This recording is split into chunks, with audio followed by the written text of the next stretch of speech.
Callum is a fictional character, but what they went through is happening across North West today. This is their story. In one of the most deprived constituencies in England, skilled construction workers ready to build the rail infrastructure Britain needs are told repeatedly that no training places exist, no funding is available, no capacity remains. The engineers and builders are here, the need is obvious, but the doors keep closing. This is what Callum discovered and what he now understands differently. I'm Callum, 29, from Kirkby. I've been working construction since I left school at 16, started as an apprentice with a local firm that went under in 2008. Since then it's been casual labour, building sites across Merseyside, decent work when you can get it. I've always been drawn to the big projects though, not just putting up another retail park or fixing someone's extension. I wanted to work on the infrastructure that actually connects places, that moves people around, that lasts. My sister Emma has cerebral palsy and uses a wheelchair. I see every day how much difference proper transport makes to someone's life. Good rail connections, accessible stations, reliable services. That's the kind of work I wanted to contribute to. In 2019, I heard Network Rail was recruiting apprentices for major rail projects. This was it. Exactly what I'd been hoping for. I had the construction background. I knew how to read plans and work with heavy machinery. I filled out the application, sent it off, felt properly optimistic for the first time in years. Got a response 3 weeks later. The North West intake had been suspended due to budgetary constraints, but I should try again next year. Fair enough, I thought. These things happen. They encouraged me to stay in touch.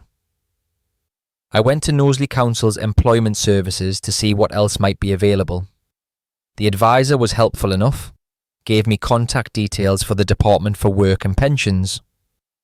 My DWP advisor, a woman called Sarah, looked through their system and shook her head. Transport infrastructure training isn't available locally, she said. The funding allocation for this region has been reduced. She suggested I consider warehouse work instead. There was plenty of that. I tried the Liverpool City Region Combined Authority next, thinking maybe they'd know about upcoming projects. The person I spoke to was polite but firm. Major rail projects were on hold pending Treasury approval. We're hoping for movement next year, he said, but nothing confirmed. Same story everywhere. Next year, always next year. Merseytravel seemed like the obvious place to try. They actually run the local rail services. Their training coordinator listened to my background and seemed interested, until she checked her budget.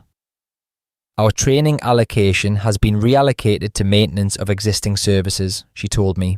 There is no funding for new apprenticeships this year. I accepted this at first. It sounded reasonable. Everyone was saying the same thing. There's no money, budgets are tight, try again next year. You hear it so often you stop questioning it. Of course there's no money, there never is. But then something didn't add up. I was driving past Newton Le Willows one afternoon and remembered there used to be a Rail Skills Academy there. Thought I'd have a look, see if anything was happening. The building was locked, completely empty. I could see through the dusty windows though. All the training equipment was still there. Computer workstations, mock-up signal boxes, even a section of track for hands-on practice. Just sitting there, unused. I got talking to my old crew from the construction firm that folded. Turns out 3 of them were in exactly the same position as me. Unemployed, qualified for rail work, going in circles with different agencies. Mark had done track laying before. Tony knew electrical systems inside out. Decent engineers, all of them, all being told there was no capacity in the region. Then I ran into Dave, who I'd worked with on a bridge project in 2017.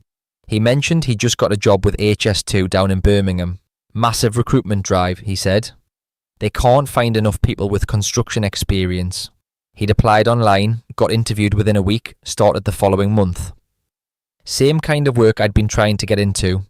Same skills they said weren't needed up here. That's when it stopped making sense. If HS2 was actively recruiting construction workers in Birmingham, why was I being told there was no funding for transport training in the North West? If the Rail Skills Academy building was sitting empty with working equipment, what exactly was the money shortage paying for? If 3 qualified engineers from my old crew were all unemployed and all wanted to do rail work, and the training centre existed and the equipment existed, what was missing? I started to think differently about what I'd been told. There is no funding. The budget has been cut, pending Treasury approval. The government that prints the pound notes was telling me it couldn't find enough of them to train people who were standing right there, ready to work. The equipment existed, the building existed, the instructors could be hired. The people wanting training definitely existed. The constraint wasn't the money. The government doesn't run out of pounds the way I run out of wages. It issues the currency. When Treasury says there's no funding for rail training in the North West, but plenty for HS2 in the Midlands, that's not an accounting problem. That's a political decision about where to spend and where not to spend. I used to think there's no money meant the cupboard was genuinely bare, like when my mum had to choose between heating and food after Dad left. But the government isn't my mum managing a tight household budget. It creates the money when it spends. The real question was never whether pounds existed. It was whether the people existed, whether the skills could be taught, whether the materials were available. They were, all of them. Now I see there is no funding differently. It means someone decided not to authorise the spending. Someone in Westminster looked at the North West, saw the unemployed engineers, the empty training centres, the transport projects this region needs, and chose to spend the money elsewhere instead. They wrapped that choice in the language of fiscal responsibility, made it sound like they had no alternative. But they did have alternatives. They always do. The money isn't real until they create it by spending it. The limit was never the pounds. The limit was the willingness to spend them into the places and people who needed them. I'm still here, still watching, still ready to do the work. What I understand now is this isn't just my story. It's the story of every constituency where people and needs exist side by side while someone in Westminster says the cupboard is bare. The cupboard isn't bare. It's a choice to keep it locked. What Callum experienced has a name. The technique is called logical fallacy, the false analogy that treats government budgets like household budgets. A false analogy compares 2 different things as though they work the same way, like saying a goldfish bowl is the same as the ocean because both contain water.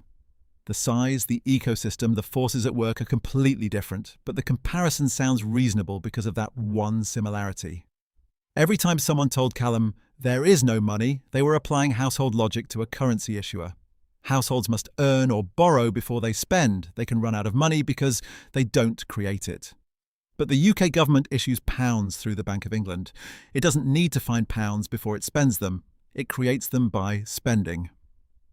When Treasury said there was no funding for rail training in the North West, they weren't describing a financial reality. They were making a political choice sound inevitable. The Rail Skills Academy building existed, the equipment existed, the unemployed engineers existed. The constraint wasn't pounds. It was the decision not to authorise their creation and deployment. The resources existed, the people existed. The decision not to connect them was political, not financial.